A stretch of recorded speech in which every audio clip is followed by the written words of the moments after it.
மக்களின் முதல்வர் செல்வி ஜெயலலிதா வழிகாட்டுதலின்படி மக்களுக்கான திட்டப்பணிகள் தமிழகத்தின் பல பகுதிகளிலும் சீரும் சிறப்புமாக நடைபெற்று வருகின்றன. மக்களின் முதல்வர் செல்வி ஜெயலலிதா உத்தரவின்படி மதுரை மாநகர் டிஆர்ஓ காலனி பகுதியில் கூட்டுறவுத்துறை சார்பில் அமைக்கப்பட்டுள்ள அம்மா மருந்தகத்தை அமைச்சர் திரு செல்லூர் கே ராஜு தொடங்கி வைத்தார். விழாவில் மாவட்ட ஆட்சியர், நாடாளுமன்ற, சட்டமன்ற உறுப்பினர்கள் மற்றும் திரளான பொதுமக்கள் கலந்து கொண்டனர். இந்த மருந்தகத்தில் வாங்கும் மருந்துகள் 15% தள்ளுபடி விலையில் வழங்கப்படுவதற்கு பொதுமக்கள் பெரும் மகிழ்ச்சியையும் நன்றியையும் மக்களின் முதல்வருக்கு தெரிவித்துக் கொண்டனர். அம்மா மருந்து கடை திறந்துருக்காங்க. அரசால் திறந்ததுனால ரொம்ப சந்தோஷமா இருக்கு. குழந்தையிலேருந்து பெரியவங்க வரைக்கும் நல்லா எல்லா மருந்து அனைத்தும் கிடைக்கிது. 15% இது பண்ணுறதுனால ரொம்ப மக்களுக்கும் ரொம்ப இதாக இருக்கு. தமிழக அரசுக்கும் அம்மா அவர்களுக்கும் ரொம்ப நன்றி. பொதுமக்களின் நல்வாழ்விற்காக மக்களின் முதல்வர் செல்வி ஜெயலலிதா வழிகாட்டுதலின்படி நாமக்கல் மாவட்டம் காடச்சநல்லூர் ஊராட்சி ஒன்றிய துவக்க பள்ளியில் நடைபெற்ற இலவச பொது மருத்துவ முகாமை அமைச்சர் திரு பி தங்கமணி துவக்கி வைத்தார். விழாவில் மாவட்ட ஆட்சியர், அரசு அதிகாரிகள் மற்றும் பொதுமக்கள் ஏராளமானோர் கலந்து கொண்டனர்.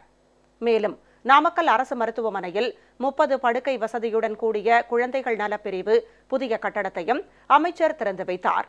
திருவண்ணாமலை மாவட்டம் கலசப்பாக்கம் தொகுதிக்குட்பட்ட புதுப்பாளையம் பேரூராட்சி பகுதியில் 39,22,000 ரூபாய் மதிப்பீட்டில் நிறுவப்பட்ட குடிநீர் தேக்க தொட்டி, அங்கன்வாடி கட்டட மையம், சமையலறை கட்டடம் மற்றும் வகுப்பறை கட்டடங்களை அமைச்சர் திரு அக்ரி எஸ் கிருஷ்ணமூர்த்தி திறந்து வைத்தார். இந்நிகழ்ச்சியில் தொகுதி நாடாளுமன்ற உறுப்பினர் மற்றும் வருவாய் அலுவலர்கள் உள்ளிட்ட ஏராளமானோர் கலந்து கொண்டனர். நாகப்பட்டினம் மாவட்ட முன்னோடி வங்கியின் ஏற்பாட்டில் அனைத்து வங்கிகளின் சார்பில் 4,76,00,000 ரூபாய் மதிப்பிலான கடன் உதவிகளை அமைச்சர் திரு கே ஏ ஜெயபால் பயனாளிகளுக்கு வழங்கினார். இதில் 79,50,000 ரூபாய் அரசு மானியமாக வழங்கப்பட்டது குறிப்பிடத்தக்கது. ஈரோடு மாவட்டம் சத்தியமங்கலத்தில் நிறுவப்பட்டுள்ள அம்மா மருந்தகத்தை அமைச்சர் திரு தோப்பு ஏண்டி வெங்கடாச்சலம் திறந்து வைத்தார்.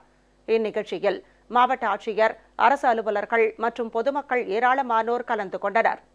இங்கு தரமான மருந்துகள் 15% தள்ளுபடி விலையில் வழங்கப்படுவதற்கு பொதுமக்கள் தங்களது நெஞ்சார்ந்த நன்றியினை மக்களின் முதல்வர் செல்வி ஜெயலலிதாவுக்கு தெரிவித்துக் கொண்டனர்.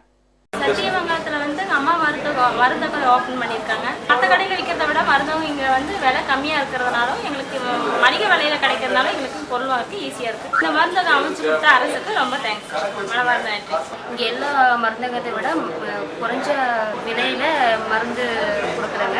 எல்லா மருந்தகங்களையும் கிடைக்காத மருந்துங்க இங்கே கிடைக்குதுங்க. விலை குறைவாகவும் கிடைக்குதுங்க. மருந்தகம் அமைச்சு கொடுத்த நம்ம அம்மா முதல்வர் அம்மாவுக்கு நாங்கள் எங்கள் நன்றியை தெரிவிச்சு கொள்கிறோம். திருச்சி மாவட்டம் எதுமலை கிராமத்தில் 1,50,00,000 ரூபாய் மதிப்பீட்டில் பெரியாற்றின் குறுக்கே கட்டப்பட்டு வரும் மேம்பால பணிகளை அமைச்சர் திரு டி பி பூனாட்சி பார்வையிட்டு பணிகளை ஆய்வு செய்தார். இதனைத் தொடர்ந்து ஐயம்பாளையம் கிராமத்தில் நடைபெற்று வரும் 4 லட்சம் ரூபாய் மதிப்பீட்டிலான அங்கன்வாடி கட்டுமான பணிகளையும் அமைச்சர் ஆய்வு செய்தார்.